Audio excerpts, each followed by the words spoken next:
আজকে এসেছিলাম লতাকে নিয়ে বগুড়া মহেস্থানগঞ্জ, সেখানে এক আপুর সাথে দেখা।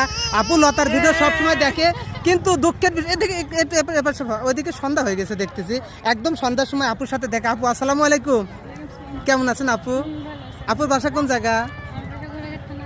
ঘোড়াঘাট থানা। ও, এখানে ঘুরতে এসেছিলেন, এসে লতাকে দেখা। এটা লতার শ্বশুর বাড়ি বলতে গেলে, আসলে পাবনাতে আমাদের। আমার ভিডিও ও আসতেছি না, থ্যাংক ইউ। লতা, এই যে ভালোবাসার মানুষগুলো যখন এক জায়গায় যায় পাও, তখন কেমন লাগে তোমার? ভালো লাগে, শুধু একজন না, মেলা একজনকে পাইছি, কিন্তু এটা আমার শ্বশুরবাড়ির এলাকা, তো না হলে আমিও গান চাইতাম। আমার একটা আছে না, তাহলে এখন একটু ভালোবাসার মানুষ কি ইতুটুক বলে দাও, ইতুটুক বন্ধু আইবারে। আচ্ছা হ্যাঁ, ইতুটুক।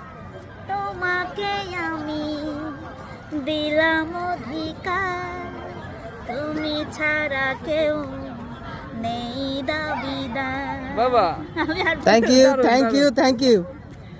ঠিক আছে আপু, ভালো থাকবেন, সুস্থ থাকবেন। আসসালামু আলাইকুম।